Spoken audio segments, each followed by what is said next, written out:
매일 성경 묵상을 돕는 해설 가이드입니다. 안녕하세요. 묵상코치입니다. 함께 읽고 나눌 말씀은 룻기 1장 1절에서 14절까지 말씀입니다.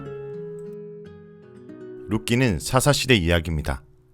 앞에 나온 사사기는 혼란스럽고 잔인하며 하나님의 자비를 전혀 찾아볼 수 없는 시대로 막을 내립니다. 룻기는 이러한 때에 남편과 두 아들을 모두 잃은 한 여인의 비극으로 시작하고 있습니다.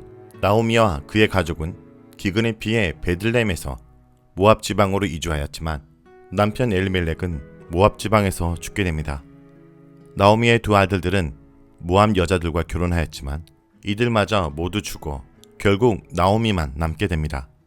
이러한 상황에서 나오미는 베들레헴으로 돌아갈 결심을 하고 며느리들에게 친정으로 돌아가라고 설득합니다. 먼저 1절에서 5절 읽겠습니다. 사사들이 치리하던 때에 그 땅에 흉년이 드니라. 유다 베들레헴의 한 사람이 그의 아내와 두 아들을 데리고 모압 지방에 가서 거류하였는데 그 사람의 이름은 엘리멜렉이요 그의 아내의 이름은 나오미요 그의 두 아들의 이름은 말론과 기럧이니 유다 베들레헴 에브라 사람들이더라. 그들이 모압 지방에 들어가서 거기 살더니 나오미의 남편 엘리멜렉이 죽고 나오미와 그의 두 아들이 남았으며 그들은 모압 여자 중에서 그들의 아내를 맞이하였는데 하나의 이름은 오르바요 하나의 이름은 룻이더라. 그들이 거기에 거주한 지 10년쯤에 말론과 기럧 두 사람이 다 죽고 그 여인은 두 아들과 남편의 뒤에 남았더라. 1절에서 5절은 룻기의 시간적, 장소적 배경과 등장인물을 설명하는 부분으로 룻기 전체의 서론 부분에 해당합니다. 1절에서 룻기의 시대적 배경이 사사시대로 언급됩니다. 사사시대에는 타락과 구원이 반복되면서 점점 이스라엘이 영적으로 타락하게 되었고 결국에는 영적 파산 상태가 되었습니다. 이렇게 룻기는 영적, 사회적으로 매우 어둡고 혼란한 시대를 배경으로 하고 있습니다. 장소적 배경인 베들레헴은 나지막한 산등성이에 있는 지역으로 곡식과 올리브, 포도를 재배하는 곳입니다. 이곳 옆에에는 길로하르라는 산이 막고 있기 때문에 강수량은 적은 편이었습니다. 그렇기 때문에 가뭄으로 인한 기근에 다른 지역보다 취약했습니다. 특별히 베들레헴은 샘이 없어 물을 모아둔 저수지를 이용하여 농사를 지었기 때문에 기후에 매우 민감한 지역입니다. 반면 모압 지방은 그곳을 가로지르는 수많은 건천, 즉 와디들이 있으며 적당히 비가 내리고 땅에는 물이 잘 스며들어 농사가 짓기 좋은 곳이었습니다. 그런 이유로 나오미의 가족은 가나안을 떠나서 모압들에서 농사를 짓기 위해 이주를 하였을 것입니다. 1절에서 한 가족이 모압 지역으로 가서 거류하였다라고 말하는데 여기서 거류하다라는 말은 그 지역에 완전히 정착한 것은 아니라 일시적으로 머물렀다라는 뜻입니다. 기근을 피하기 위해 잠시 이주한 것입니다. 2절에서는 이 가족의 이름과 구성원들을 소개합니다. 엘리멜렉과 아내 나오미와 두 아들 말론과 기럧이 등장합니다. 기근이 들자 가나안 땅을 벗어나는 다른 곳으로 가는 엘리멜렉의 모습은 나의 하나님은 왕이다 라는 그의 이름의 뜻과 달리 하나님을 왕으로 모시지 않고 자신의 소견에 옳은 대로 행하는 사사시대 보통 사람들의 모습을 잘 보여주고 있습니다. 창세기 12장 10절에서 가나안 땅에 기근이 들자 애굽으로 간 믿음 없던 아브람의 모습과 비슷합니다. 잘 살아보려고 모압으로 들어간 엘리멜렉은 그곳에서 얼마 살지 못하고 죽게 됩니다. 4절을 보면 나오미는 남편이 죽은 후에도 여전히 모압에 살았고 두 아들은 모압 여자들과 결혼을 하였는데 첫째 이름은 오르바요, 둘째 이름은 룻이었습니다. 4절의 주어는 나오미의 아들들입니다. 여기서도 나오미는 자식들의 결혼에 어떤 주장도 하지 못하고 아들들이 모압 여자들과 결혼하는 것을 보고만 있었습니다. 그렇게 10년이 지난 후 말론과 기럧도 죽고 오로지 나오미만 남게 되었습니다. 10년이 나오미가 모압에서 산 전체 시간인지 아니면 말론과 기럧의 결혼 기간인지는 본문에서 분명하게 언급하고 있진 않지만 아이가 없다라는 것이 룻기에서 중요한 문제이기 때문에 결혼 기간으로 보는 것이 더 적당할 것 같습니다. 이제 나오미에게는 아무것도 남지 않게 되었습니다. 이렇게 룻기는 나오미라는 모든 것을 다 잃은 여인의 이야기로 시작하고 있습니다. 다음은 6절에서 10절 읽겠습니다. 그 여인이 모압 지방에서 여호와께서 자기 백성을 돌보시사 그들에게 양식을 주셨다 함을 듣고 이에 두 며느리와 함께 일어나 모압 지방에서 돌아오려 하여 있던 곳에서 나오고 두 며느리도 그와 함께하여 유다 땅으로 돌아오려고 길을 가다가 나오미가 두 며느리에게 이르되 너희는 각기 너희 어머니의 집으로 돌아가라. 너희가 죽은 자들과 나를 선대한 것 같이 여호와께서 너희를 선대하시기를 원하며 여호와께서 너희에게 허락하사 각기 남편의 집에서 위로를 받게 하시기를 원하노라 하고 그들에게 입 맞춤에 그들이 소리를 높여 울며 나오미에게 이르되 아니니이다. 우리는 어머니와 함께 어머니의 백성에게로 돌아가겠나이다 하는지라. 6절에서부터 그동안 철저히 수동적이었던 나오미가 드디어 능동적으로 움직이기 시작합니다. 모압 지방에 계속 살던 나오미는 여호와께서 자신의 백성들에게 양식을 주셨다는 소식을 듣게 됩니다. 자신이 떠나온 고향 소식을 들은 나오미는 자신의 모든 것을 잃게 만든 모압을 떠나 고향으로 돌아가고 싶은 마음이 들었을 것입니다. 여호와께서 자신의 백성에게 은혜를 베푸시는 것을 보고 혹시 자신도 그 은혜의 한 자락을 얻을 수 있지 않을까 하는 생각이 들었던 것입니다. 그런 생각이 들자 그동안 수동적으로 아무 일도 하지 않았던 나오미가 고향으로 돌아가기 위해 일어납니다.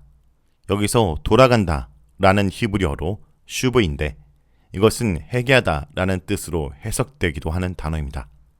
나오미가 고향으로 돌아가는 것은 다시 하나님께 돌아가는 회개의 여정으로 볼 수 있습니다. 그런데 나오미의 여정에 그녀의 두 며느리가 동행하고 있습니다. 8절에서 10절은 돌아가라는 나오미의 제안을 거절하는 두 며느리의 모습입니다. 며느리들과 동행하던 나오미는 두 며느리에게 각자 어머니의 집으로 돌아가라고 명령합니다. 그 이유는 두 가지로 볼 수 있습니다. 첫째, 아직 젊은 두 며느리의 새로운 삶을 위한 것입니다. 나오미를 따라 모압 사람들에 대해 호의적이지 않았던 유대 땅으로 가면 재혼하기가 어려울 것이기 때문입니다. 둘째 이유는 이스라엘 사람들이 좋아하지 않은 이방인 며느리를 그것도 둘이나 데리고 고향에 간다라는 것이 나오미 자신에게도 부담으로 작용했을 것입니다. 자기 한 몸은 어떻게 살아볼 수도 있겠지만 이방인 며느리 둘을 책임질 자신은 없었을 것입니다. 나오미는 그녀들에게 그동안 같이 지낸 것에 대해 고마움을 표하며 하나님의 복을 빌어줍니다. 죽은 자들과 나를 선대했다 라는 표현을 보면 나오미의 며느리들은 남편이 죽은 후에도 나오미와 같이 지내면서 나오미를 잘 모신 것 같습니다.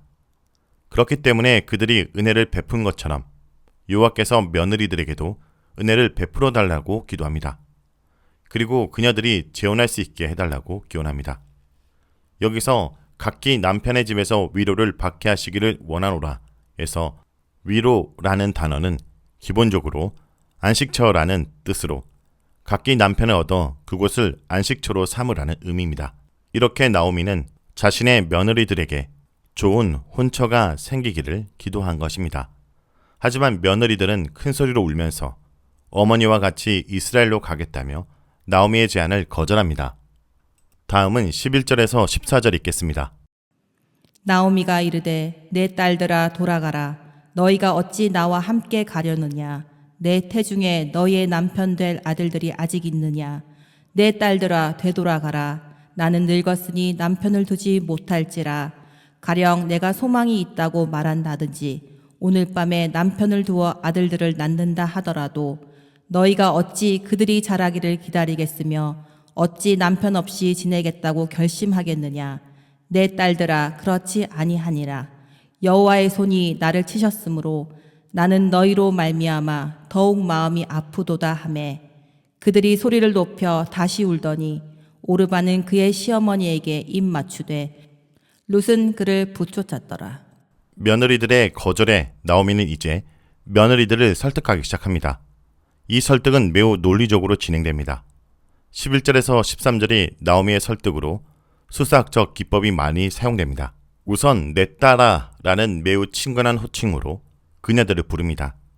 나오미는 이런 수사 의문문을 통해 자신이 나이도 먹었으며 남편도 없을 뿐 아니라 혹시 임신을 한다 하더라도 그들이 자라기를 기다리는 것은 불가능하다라고 말합니다. 나오미의 말은 계대 결혼의 풍습을 전제로 하고 있습니다.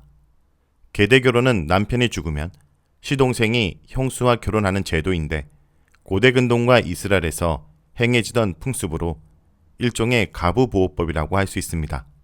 그리고 또 어찌하여 남편 없이 살겠다고 결심하느냐라고 말하는데 이것은 자신을 따라가면 재혼하기 힘들기 때문에 남편 없이 평생 사는 것과 같다라고 말하는 것입니다. 그러면서 결론은 감정에 호소합니다. 그녀들로 인해 자신이 더욱 마음이 아프고 힘들다라는 것입니다. 두 며느리가 자신에게 짐이 되며 괴로움을 더하는 존재라고 말함으로써 옆에 있을 수 없게 만듭니다. 이런 간곡한 나오미의 설득에 두 며느리는 다시 웁니다. 결국 오르바는 나오미의 말을 따르기로 결심하고 작별 인사를 하였습니다. 하지만 룻은 나오미에게 매달렸습니다. 붙줬다 라고 하여 룻이 나오미를 공경해서 따르는 것으로 해석하고 있지만 히브리어 다바크는 매달리다, 고수하다, 굳게 결합하다, 부착하다 라는 의미로 고집스럽게 나오미를 붙잡고 놓아주지 않는 룻의 모습을 표현한 것입니다. 여기서 오르바와 룻은 둘 다 시어머니와 사이가 좋고 정도 많았다라는 것을 알 수 있습니다. 하지만 오르바는 나오미의 합리적이며 감정 어린 호소에 마음을 받고 떠나기로 결심합니다. 그가 훨씬 합리적이고 정상적인 관습을 따르고 성격이 순하다는 것을 보여줍니다. 반면에 룻은 나오미의 설득과 감정의 호소에도 전혀 흔들리지 않고 시어머니에게 더욱 매달립니다. 어쩌면 그녀는 매우 고집스럽고 한번 결심한 것을 결코 바꾸지 않는 굳은 신념의 소유자로 말하고 있는 것 같습니다. 그러나 본문은 오르바의 상식적인 행동과 룻의 고집스러운 행동을 대조함으로써 룻이 시어머니를 쫓는 것은 비정상적으로 보일 만큼 매우 특별한 헌신이라는 것을 보여주고 있습니다. 자, 여기까지가 룻기 1장 1절에서 14절까지 말씀입니다. 오늘 말씀을 통해 우리는 무엇을 묵상하고 적용해야 할까요? 은혜의 소식을 들었다면 돌아와야 합니다. 나오미에게 있어서 베들레헴에 양식을 주셨다라는 소식은 모압에서 나오라는 하나님의 부르심이었습니다. 사람들의 비웃음을 떠올릴 겨를이 없습니다. 집 떠난 탕자처럼 아버지께 양식이 풍부함을 깨달았다면 더 이상 미루지 말고 돌이켜야 합니다. 성도 여러분, 듣기만 하는 신앙은 언제나 제자리입니다. 일어나 있던 곳에서 나오지 않으면 주님의 양식을 맛볼 수 없습니다. 비록 그 땅을 지키지 못하고 흉년을 피해 하나님의 땅을 떠났지만 하나님의 은혜가 내리는 그곳을 향해 다시 찾아오는 것이 주님을 잊지 않고 붙들고 살아가야 될 백성의 삶일 것입니다.